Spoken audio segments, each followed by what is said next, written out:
This one is a very practical programming related question. How do you typically split upper body and lower body training when applying the conjugate method? Well, it's basically like that idea of saying there's always going to be a max effort day and then a dynamic effort day. And then you can have feeder workouts as well. Like if we talk about, like the overall weekly plan, some people can handle a lot more intensity and frequency. Some Mm, people have to handle a little bit less. I guess like as well, where are you coming in at? Because a beginner can get away with doing a lot more potentially because they're not lifting that much weight. Their total volume for the week or their total workload for the week is not as high as someone who's really experienced and can lift a lot of weight. You know what I mean? So that comes into play. Traditionally, we always have the 4 set days because the max effort days complement the dynamic effort day. So if you break it up into a lower body where we do squat and deadlift, max effort day, and the dynamic effort day, they will feed each other because the dynamic effort day is the yin to the yang of the max effort day. You have to have a day where you don't go heavy. mm, You have to have a day where you can work on things like building volume, building work capacity. A day where you are working on speed and power output. The other day is designed to go heavy and to make sure that you're teaching your body to strain and to hold heavier weights.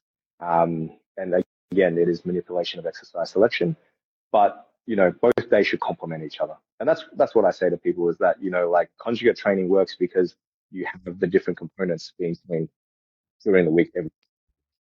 true. And I think it's the basic physics. Force is equal to mass into acceleration. You either manipulate mass, the weight that you lift, or the speed to generate that force.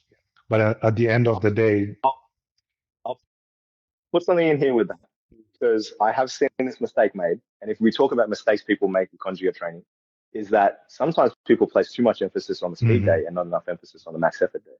And this could be through very many variables: fatigue, how tough they are, mentally tough, how much they want it in terms of getting into the gym and going straight on heavy days. Calling anyone out. But at the end of the day, the speed day is the idea of developing something very specific. Speed and power output has to be trained mm, properly. Just like plyometric training has to be trained properly. Like, the element of producing power is not about going slow. The element of producing power and force is literally the equation that you said, but working in an optimal zone. That's where a lot of feedback tools. What is the tool you put me onto in terms of the force measurement? flexibility. You told me this one. Yeah, give me my plug. Give me my plug. Sponsor the podcast. So variables like that. Back in the day, it was the Tendo unit for us. Mhm. You can also use a unit like a GymAware, which we were very fortunate to access to through Marty, Elite Sports Performance, because he had been the elite strength conditioning level of Collingwood Football Club and Melbourne Storm Football Club. So the Malaysian cycling team, the national track cycling team. So this is where, like a lot of the technology that can be used to help monitor your training, like just being in the right environment is so good for that. You know what I mean? And having access to tools like that. But nowadays, everything's on the phone. So something like a metric VBT it's great because you can just set your phone up on the camera stand, which we all do anyway. So instead of just doing it for the gram, we might as well get some feedback from it. Yep. Because you can use the videos for both. I learned that from you too. But at the end of the day, seeing your power output and seeing what happens when you go too heavy is actually really confronting sometimes because Mm, you're like, oh my God, okay, well, if I put it to this weight, my power output drops so much. And you can talk about it as just pure yep. speed, velocity of bar movement, right? Um, then you understand, okay, well, I just need to back the weight down because the percentages of what I'm trying to do for my speed days is too high. Mm, And that's where you have to put your ego yep. aside. Like I am very humbled by this because, like we always want to throw around big weights. We love it. We love throwing around big weights. And, I don't know if you're going to touch on this question, but I did see it through the week of someone suggesting we should answer this. What is a common mistake by like beginner lifter, Mm, right? That they are not separating their max effort and their dynamic effort days. The max effort day is the day to grind, is the day to go mm, heavy percentages, is to go strain your ass off, right? And the bar is going to move slow and it's going to look like you're not producing that much force or power. But like anyone can tell you that some powerlifting or try to max out their lifts, even gym bros, you're always trying to move the weight as yep. fast as you can. It's just when it's so heavy, you can't. You know what I mean? Like gravity is an issue, right? So on dynamic effort days, I've made this mistake too. This might touch on another question as well of like, what mistakes have I made over the years? Just doing your speed days so heavy, like just making speed days too heavy. Like, working within percentage ranges of like 50 to 70% of your max as your speed Yeah. days, even factoring accommodating resistance, and stuff, you've got to make sure you take that into account. You know what I mean? Like if you're making the weight too heavy and you don't have a way to actually track your stats and have a look at how fast the bar is moving, you're doing yourself a disservice because you're not really training the dynamic effort properly, Mm. if that makes Yep. sense. Because you don't want the bar to move slowly on those days. And this is, sorry, I got sidetracked again. This is what I was trying to say before with people taking the speed days too seriously as well. Is on the flip side, is that they're always concentrating on the lighter weights and going heavy, heavy, moving the weight fast, fast, fast, that they don't actually think about lifting heavier. Your speed days should make your heavy days better Correct. because your speed days allow you to produce more force, to be more efficient at the technique and how you lift the weight, so that when you get to your heavy day, you're able to exhibit your strength under heavier loads. And that's where we break PBs. That's where we break PRs. Yeah. Not many people talk about breaking PRs on dynamic effort day. The PRs are broken on massive Max effort day. on the heavy day. Yeah. And that's where it's really, really good to track all your numbers. It's really important to, like, you could literally set up a spreadsheet of all the different exercises you use for max effort Mm. sessions and have all the PRs that you set. And within each exercise could literally be, this is my 1 rep max, my 2 RM, my 3 RM, So you have to have attention to that sort of stuff.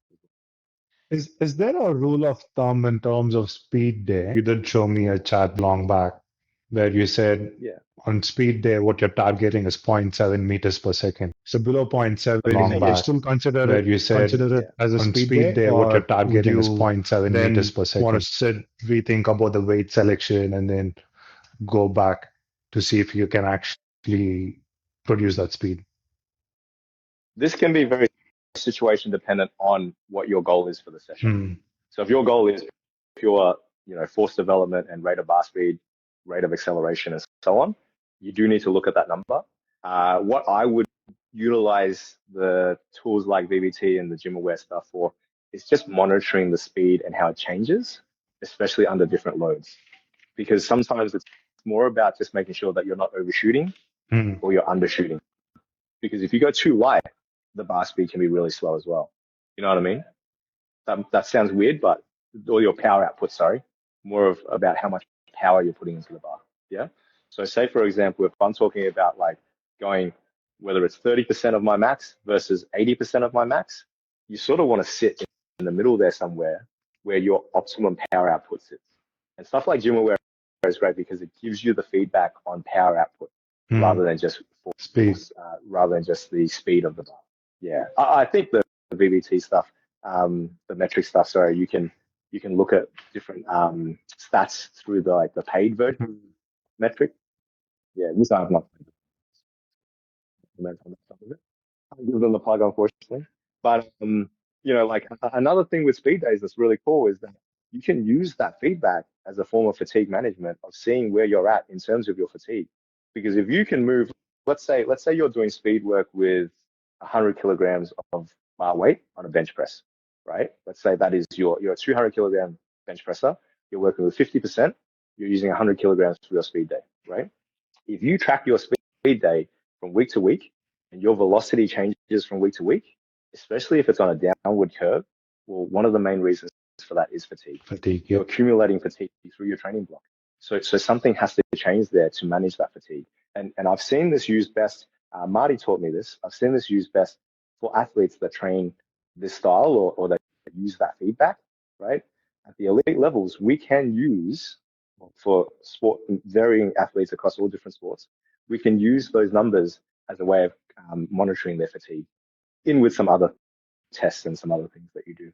Yeah, because speed and power is directly correlated to your central nervous system as Yep. well. So if your central nervous system is suffering, but you don't feel sore, you don't really feel fatigued, but for some reason you can't get the same acceleration or velocity onto the bar, it could probably come down to your recovery of your central nervous system and how that's performing. True. I've experienced that. Yep, It really that's does probably help. So, David, could you share your perspective on box squats and explain what they entail for you within the context of conjugate method? okay. We could talk for box squats for hours because box squats to me is like an art form. Now, you know, I was taught how to box squat again by the guys at ESP, just watching them squat.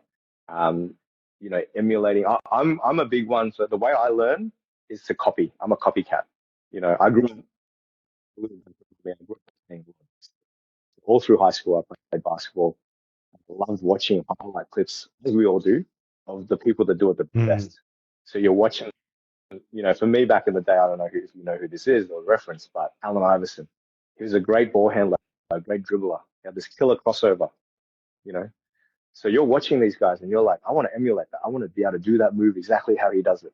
So you're picking up the little intricacies of how he performs the move, from the shoulders to the head to how his footwork is. So I had already had that ingrained in me from a young age of playing sport, of copying people, of just going, well, how did the best do it? And I want to look like mm, that. So this is probably my grounding in technique and my grounding in like how important it is to build that base, like I was saying. So I was fortunate enough to learn powerlifting from, Marty and the guys at ESP through watching them train and watching how they did things. But then I would go home and, normal people would go home and put on a TV show or something like go home and watch West Side DVDs. I'd go home and watch, highlight clips of Chuck Logan and Louis and the guys. And, you know, my idea was like, I want to watch and observe and see how these guys are doing it so I can copy them. It's a copycat world in some ways of, do what the best are doing. So for me, it was the idea of box squatting is the ability to learn how to squat with good technique and fundamentals of learning how to use my hips better. I learned that squatting is a hip dominant movement. It can be a very hip dominant movement because, where are all the muscles, the biggest muscles in your lower body around the hip joint? yep. You know, you can say the quads do a lot of work as well, but hey, I'd rather put more stress on my hips than my knees. You know what I mean? So for me, it was learning that through box squatting, the ability to manipulate depth through box squatting as well. The one constant that you can have with box squatting is that every time you sit on the box, it's the exact same depth every time. And I've seen people use box squatting in different techniques of how they do it. To me, I don't do touch and go box squats. Like there's a lot of people out there that would set up a box and they would sit down to it and they touch it and then they come back up Mm, because that's like their indicator of depth. First and foremost, you're not going to have a box at the comp. So, so good luck sitting down and trying to touch something and come back up. You know what I mean? To me, box squatting should be done in a particular way to emphasize utilizing your hips, especially if you're taking that wider stance, if you're going to that wider stance, right? And we could talk about this all day as well, is the ability to manipulate your stance and how you do box squats to promote strength in certain areas like your hips and your hamstrings and creating more strength through specific muscle structures. I also got taught at an early time in my career that box squatting was really healthier on my knees, which thank God that was the case because my knees are actually not too bad nowadays. I think they're just sore nowadays because I'm old. Like I wake up in the morning and they're sore for no reason. You know what I mean? Like I think that's. But at the end of the day, for me, the box squat is first and foremost, like if you're a beginner lifter coming into to train, definitely practice your body weight squats, but learning how to free squat free squatting, learning how to box squat is a great tool to use to make your free squats better. And as a coach, I utilize that technique quite a lot. I actually have a lot of people come in, start free squatting, and we've all seen it. People that are beginners, right? You've probably helped your mates in the gym that have never trained before, mm, right? Imagine them starting their squat and their knees go so far forward, their knees collapse in, right? They're rolling their ankles in or they're on their toes, right? They're falling forward. Well, what's one of the easiest ways to correct all those things by teaching them one movement? And that one movement is box squatting. Just teach them how to box squat so they learn to sit back, utilize their hips better, open their knees more, and make sure that they're not going onto their toes, right? It teaches them a lot about positioning. and you set the depth right in your box squat, you're going to squat to the same height every time. That actually reminds me of box squatting with bands. Um, so how would you typically program something like that? Like our circle max style, like what you're talking about with that comp prep that we Yep, did for yeah, today. 3 week out box squat, but with bands, and then 2 weeks out it was with bands without the box, and then 1 week out from the comp it was free weight squat. Yeah. So this is where when I say coaches adapt and manipulate the conjugate system to their own philosophies and Hmm. how they do things, that was my take because obviously that was my comp prep as well. That was my take on the Circa Max in terms of me trying something different. Traditional Circa Max, as Louis Simmons promotes, and as has been done by me previously as well, is that you're box squatting both weeks. It's just you're manipulating how much weight you're taking at the top of your squat through the band tension and also how much weight you put on the bar, right? Um, traditional Circa Maxes, usually week one, you would go quite heavy. You're looking at adding as much weight to that barbell as you can Yep. in week one, right? And then week two, you start taper. You start your taper.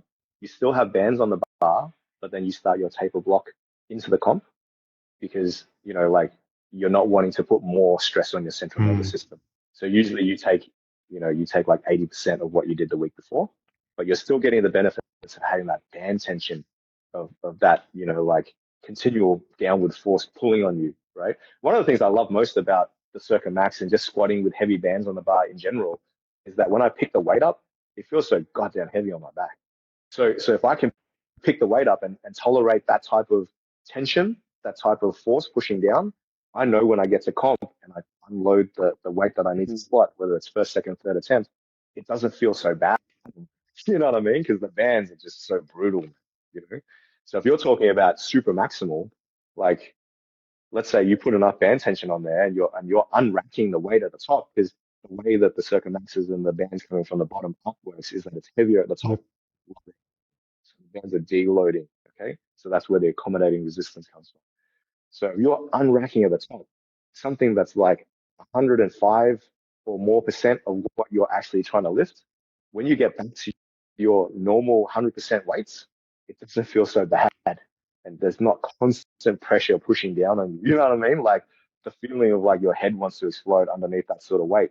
You sort of build a tolerance for that in a way. And as an equipped lifter, that sort of stuff is something that I feel like I need to condition for because I just recently did a comp prep and I just did a comp a couple of months back where I felt like my first few sessions back in the suit, I was just really struggling with how much tension there was, especially when you have your Hmm. straps on and you got your belt so tight.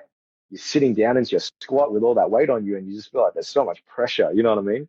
The first session, I thought I was going to pass out at the bottom of the squat. But then each week, you build that tolerance and it gets better. So maybe that's something that, like people don't talk about enough with the nuances of squatting against heavy bands and doing circuit maxes and so on, is that ability to train your central nervous system and your supportive structures, your joints, your ligaments and all that to hold such heavy weights, man. You know what I mean? We also received the question, when do you recommend using sets of 5 to 10 reps ranges for lifts, and why would you do that? It depends on if you're talking about our main barbell lifts of if you're a power lifter talking about the squat, bench, and deadlift. Uh, if you follow the essence of max effort days, you don't really go to fives and tens. Yep. Obviously, you're just not getting enough intensity on the bar in terms of the weight that you're using. Um, if I was talking about, speed days, we do protocols where we do fives and Hmm. sixes. We never really go to tens because it's just the time and attention is too long. You think about your 1 rep max. How long does that take you to do a heavy 1 rep max? Well, if you replicate that in terms of time, you're literally doing doubles and triples on speed day. You know what I mean? Yep. If you're moving the bar fast enough. So that the length of your set. Um, Doing fives and sixes, so 5 5, 6 6s, that's something that has been popularized by Louis as well. But that's a way of manipulating volume as well, just getting enough volume into your training session. I personally have not done speed work over 6 reps. But then if we talk about like accessory exercises, if you're talking about like specialty exercises and accessory exercises, you can push the volume on those as much as you want. At the end of the day, no matter what your programming is, the rep range that you do dictates the amount of weight you can lift. It's pretty simple if we think about it. Yep. If I want you to lift something for only 5 reps, you're going to go pretty heavy. But if I say you have to do 10 reps, you're probably automatically going to pick a lighter weight. True? Yep. So that's, in essence, that dictates how much stimulus you put on your body. Is that idea of like, well, okay, well, if I'm writing the program for you, I want you to do this exercise. I don't want you to go super heavy on it, but I want to have accumulating fatigue in the session. I want to make sure that you're stimulating your muscles a certain way, whether it be for hypertrophy, or whether it be for speed development, or whether it be for endurance. There's nothing wrong with doing high rep sets to build muscular endurance as well. You know, we talk about GPP and building work capacity. 100 rep sets. That's something that I'm bringing back into my training frequently as well, like more so than I have been doing. When was the last time you did 100 reps of something? Just straight up, just say to yourself, I'm just going to do 100 reps of this exercise. Yeah. If you listen to Louis talk about the 100 rep sets and the people that promote incorporating that into your training sessions, it's literally a great way to build conditioning and GPP type stimulus, but also it's really good for recovery purposes. If you go really light and do 100 reps or something, You're pumping imagine all the of blood. Yeah. Oh, yeah. Like easy exercise and a staple in a lot of traditional conjugate programs is the band press down, 100 rep band press down. Now you can do it any way you like. If you choose a band that's like light enough that you can do one set of 100 reps, go for it. But is that really going to give you enough stimulus to build muscle, like hypertrophy, or to gain some sort of like strength benefit? Probably not. But it's going to definitely pump a lot of blood into that, isn't it? Yeah. So If you choose a bigger band that you have to do 5 sets of 20 or 4 sets of 25, then we start stimulating the muscle a little bit different. So that's something that I've picked on from my past when I started doing bodybuilding. When Mm-hmm. you time your meals, your carb intake, your protein intake, and then you do those high repetition exercises, it's a form of active recovery for a power lifter. Yeah. And That's this what is I feel. conjugate training is each session is that you want to end on something that is higher volume. You want to end on something that is sets of 10, 12, 15, 20 reps at a time. Like I know one of the traditional rules that I've been taught, we always do ab work, sometimes resisted, sometimes, like those airy fairy dead bugs or, whatever, right? You always do ab work on lower body days. Mm.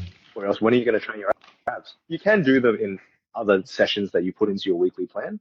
But, say for example, some lifters can only do 4 sessions a week. They can't do more sessions. Or some lifters don't respond well to having to go to the gym and train more frequently. They just want to put all their effort into the 4 main days. Mm. So you incorporate your ab work into the lower body sessions, right? And they can be done for sets of like 10 all the way through to, 20, 30 reps, Yep. right? Because they're such a high endurance muscle. Yeah. But if you're doing like a weighted ab exercise, maybe dropping it to sets of 8, like a heavy cable stack pull down or something like that. If you do something like an ab wheel and you can't do that movement proficiently enough to get 10 reps at the Mm. start, you just have to build it up. So you might start with doing sets of 4 or 5, but over time you're going to aim to get sets of 10 and more. Yeah, true. To follow up on that, what according to you is a supplementary exercise and accessory exercises? What is the difference? Yep. Yeah. Supplemental exercises are going to be something that you finish your main exercise and you're like, why did I suck at that movement? You know, like if I do a good morning and I Mm. get beaten by let's say Mark, because he does usually beat me, his lower back's so strong, right? I'm gonna be like, well, what is letting me down there? Is it just my spinal erectors are not strong enough? Is it my core is not strong enough? Is it my glutes and my hamstrings not strong enough? So this is where it is dependent on the lifter as to how you structure the training session with exercises, with exercise selection. So then my supplementary exercise can be something that is still quite a compound movement, but then is a bit more specific to certain movement parameters or joint actions, rather than just talking about like a global exercise. You know what I mean? Does that make sense? Like say, for example, like I go from a good morning to doing something like a heavy cable pull through, you know, or do glute raise, you know. Accessory exercises to me are something that can be single joint exercises, Hmm. more bodybuilding based, something that you would see in a traditional Yep. bodybuilding exercise or bodybuilding program. Um, a common example of this is sitting down and doing leg extensions, leg presses, hamstring curls, that sort of stuff. You know, Brilliant. So, what are your thoughts on, for example, training squat, bench, deadlift on specific days and then doing accessory hypertrophy work throughout the week whenever time permits for 15 to 30 minutes? Is that a viable approach within the conjugate framework? it is. Yeah, it is dependent on the Mm, person. What time availability do you have? Do you have to get in, get out in a certain amount of time? So you rather just get your heavy exercises done or your main exercises done rather than your accessories. I'd rather do it in one go and then have it over and done with because I block my day off like that. Some people will do split. Some people will do their main exercise in the morning, and I've done this at varying times through my career as well. Some people do their main exercise in the morning and then come back at night time and do their accessories. mm, Sometimes that's just the way it goes if you're busy. You know what I mean? Sometimes people do that because of an energy expenditure sort of idea. Like, hey, I'm just going to put all my eggs into the basket into the morning and just go really heavy. And then I'll rest, eat, sleep, come back in the nighttime and I'll do all my accessories. But just think you're eating into your recovery time if you're talking about a weekly overview. mm, So let's talk about fatigue management and recovery for the whole week based off how often you're training. If you do 4 sessions a week and you structure them into one block of whether it be an hour and a half, 2 hours of training, rather than splitting it up, right? At the end of the day, the amount of time you have to rest from one session to the next changes. Does that make sense? yep. I'd rather I'd rather do all my training as early as I can in the day and then have the rest of the day to recover and then into the next day whenever my next training session is. But if I train half a session in the morning, half a session at night, well, how much time are you actually recovering until your next training session? And you can argue that it's just accessory work. It's not that hard. You know, you can say that you're going in just to do like a feeder workout or like a active recovery session, Mm, like a pump workout. But again, that still eats into your recovery time of optimally letting your muscles rest. I know active recovery can promote healing and can promote, um, you know, lactic acid movement and stuff like that, mm, right? At the end of the day, like if you're taking less time away from your recovery in between training sessions, you've got to be careful with that. You have to monitor it for yourself. Is it having a detrimental effect to your next training session? You know, if I go in and I do 100 reps of band press downs the night before and I have to bench heavy the next morning, is that a good idea? You know what I mean? I wouldn't do If that.